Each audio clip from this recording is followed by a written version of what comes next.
Im letzten Video ging es um die Stärken der goldenen Regel. In diesem Video wollen wir die goldene Regel auf einige Fallbeispiele anwenden, in denen Probleme und Schwächen dieses ethischen Prinzips deutlich werden. Drücke einfach nach jedem Beispiel kurz auf Pause und überlege, ob und wie sich die goldene Regel in dieser Situation anwenden lässt. Auf die Schwierigkeiten, die sich in den Fallbeispielen bei der Anwendung der goldenen Regel ergeben, gehen wir im Anschluss genauer ein. Du isst am allerliebsten Schweinefleisch und feierst an deinem Geburtstag eine große Grillparty. Auch Klaus, ein Veganer, und Ali, ein Muslim, sind eingeladen. Was servierst du deinen Gästen? Wenn du die goldene Regel in ihrer positiven Formulierung unmittelbar anwendest, müsstest du allen Gästen, auch Klaus und Ali, Würstchen und Steak vom Schwein servieren. Du gehst von deinen eigenen Wünschen und Vorlieben aus und überträgst diese direkt auf alle anderen. Doch Klaus und Ali haben andere Präferenzen, andere Wünsche und Vorlieben als du. Die positive Formulierung der goldenen Regel scheint, zumindest auf den ersten Blick, die Verschiedenheit der Menschen nicht ausreichend zu berücksichtigen. Ich kann schließlich Menschen mit völlig anderen Erwartungen und Wünschen nicht genauso behandeln, wie ich selbst behandelt werden möchte. Noch schwieriger wird es, wenn meine Erwartungen und Wünsche gegen allgemein anerkannte moralische oder gesetzliche Regeln verstoßen, krankhaft oder schädlich sind. Darf ich meine Freundin betrügen, weil mir selbst Untreue nichts ausmacht? Darf ich andere Menschen quälen, weil ich selbst masochistische Tendenzen habe? Der irische Schriftsteller George Bernard Shaw bemerkte hierzu: Behandle andere nicht so, wie du von ihnen behandelt werden möchtest. Ihre Vorlieben könnten nicht dieselben sein. Das ist aber zu kurz gedacht, denn wie wir im vorletzten Video gesehen haben, ist die goldene Regel auch eine Einfühlungsregel, die einen Perspektivenwechsel von uns verlangt. Wende ich die goldene Regel im Fallbeispiel einfühlsam und rücksichtsvoll an, dann serviere ich meinen Gästen nichts, was ich an ihrer Stelle nicht gerne essen würde, sondern biete ihnen Speisen an, die ich an ihrer Stelle gerne essen würde. Schließlich würde ich mir auch wünschen, dass meine kulinarischen Bedürfnisse als Gast berücksichtigt werden. Lisa hat ihre Hausaufgaben nicht gemacht und bittet dich, bei dir abschreiben zu dürfen. Wie reagierst du? Nach der goldenen Regel müsstest du Lisa abschreiben lassen. Schließlich würdest du selbst auch gerne die Hausaufgaben von jemandem abschreiben, wenn du sie nicht gemacht hättest. Moralisch richtig kommt uns dieses Verhalten aber nicht vor. Woran könnte dies liegen? Zum einen ist in dieser Situation nicht nur Lisa beteiligt, sondern auch der Lehrer und die anderen Mitschüler. Und diese Beteiligten haben ganz andere Wünsche als Lisa. Als Lehrer würdest du wahrscheinlich wollen, dass niemand Lisa abschreiben lässt. Schließlich möchtest du, dass deine Schüler dich nicht betrügen. Und auch die anderen Schüler, die ihre Hausaufgaben gemacht haben, könnten nicht damit einverstanden sein, dass du Lisa abschreiben lässt und damit ihre eigene Leistung schmälerst. Zudem funktioniert die gesamte Schulgemeinschaft nur dann, wenn sich alle an bestimmte verbindliche Regeln halten. Das Abschreiben oder Betrügen verstößt ebenso wie das Abschreiben lassen oder die Hilfe beim Betrug gegen diese Regel. Ein solcher Verstoß kann bestraft werden, sodass du durch die Erfüllung von Lisas Wunsch selbst in Schwierigkeiten geraten kannst.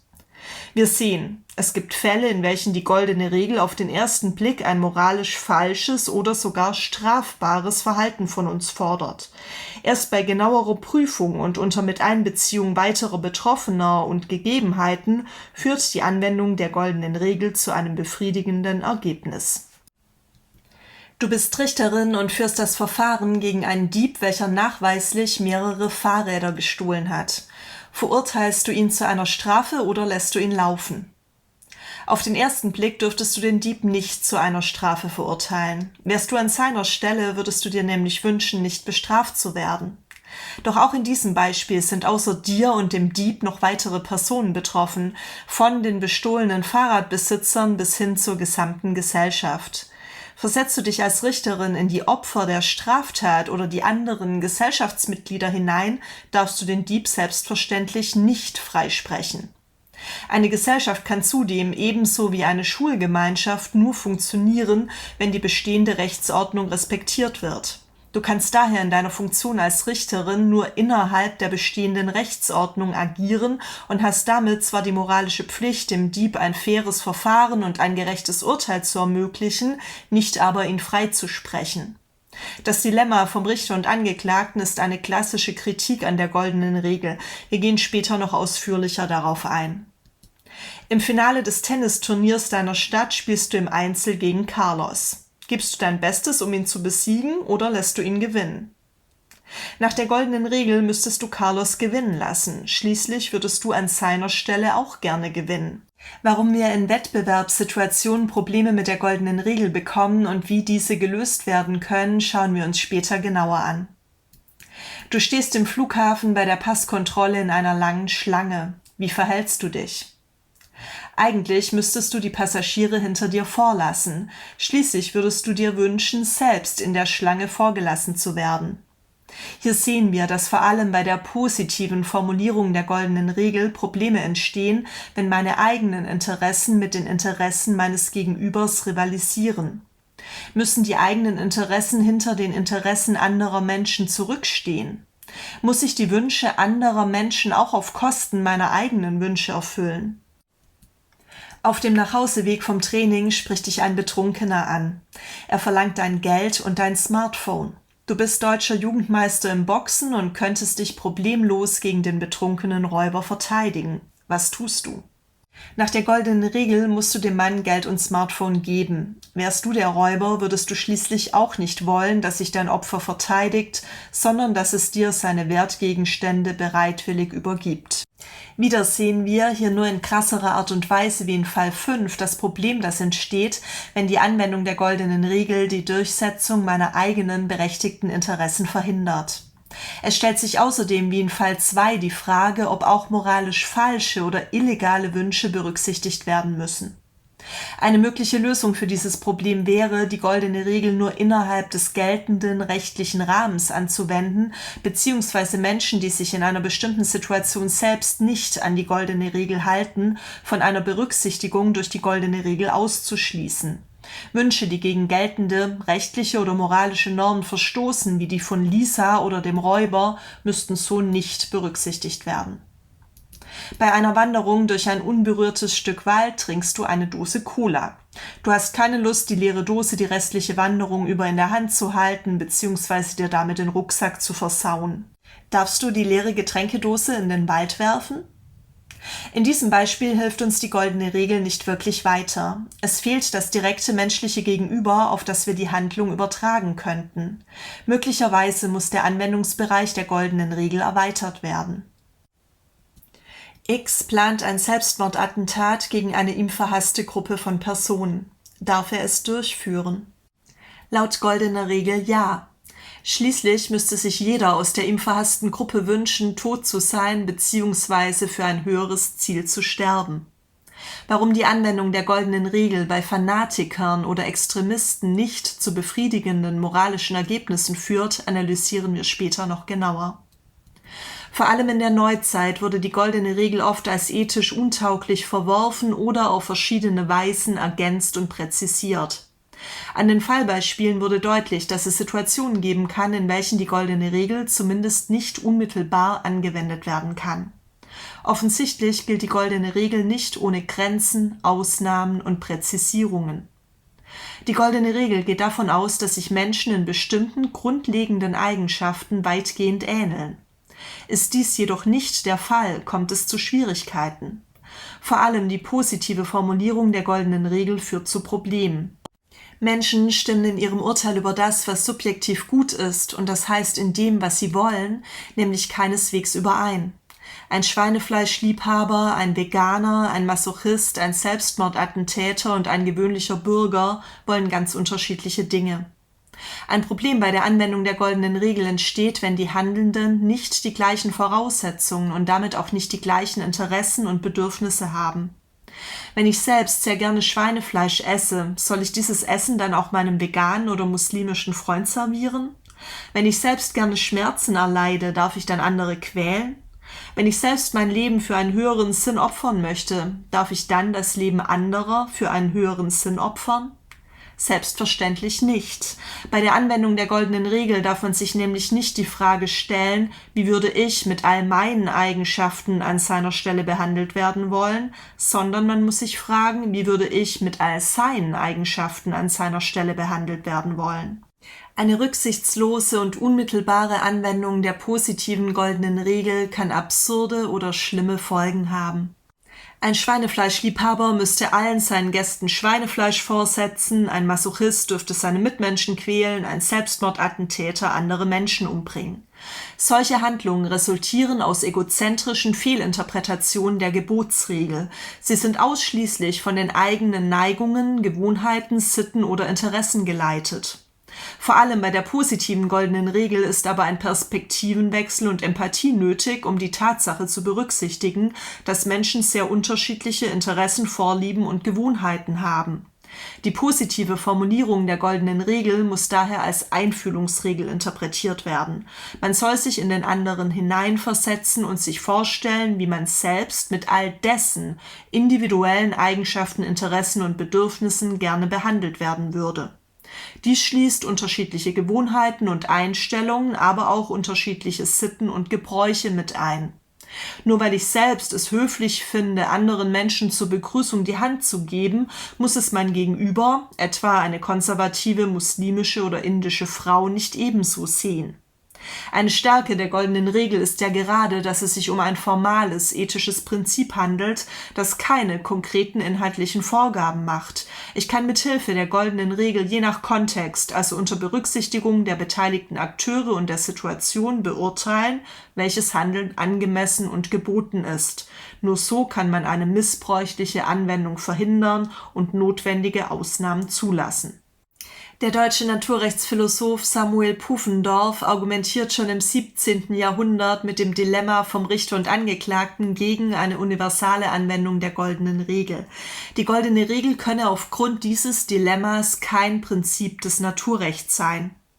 Gemäß der goldenen Regel dürfte ein Richter nämlich den Angeklagten nicht verurteilen und ins Gefängnis werfen, da er anstelle des Angeklagten auch nicht verurteilt und ins Gefängnis geworfen werden möchte.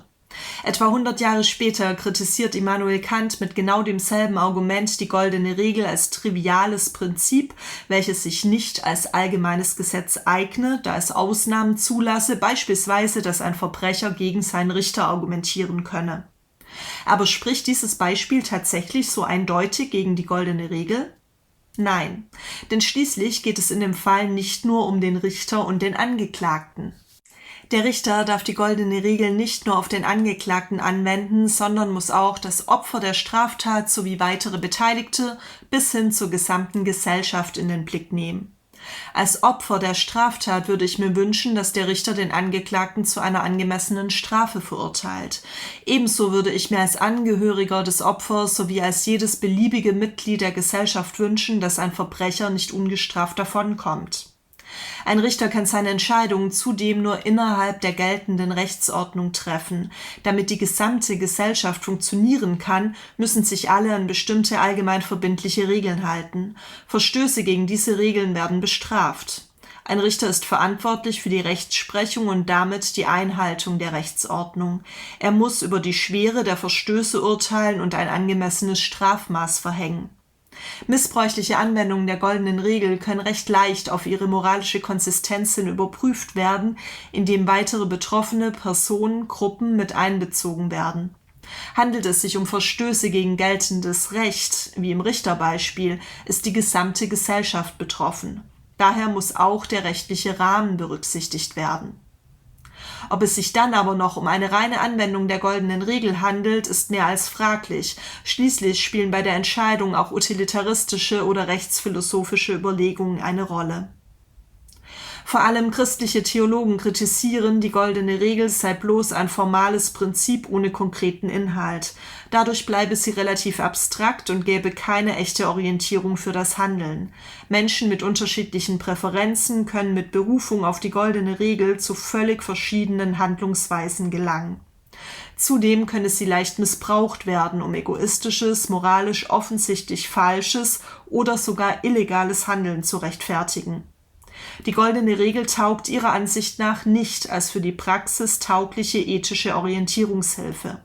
Sie fordern daher, die goldene Regel durch das christliche Gebot der Nächstenliebe oder andere Werte inhaltlich zu konkretisieren.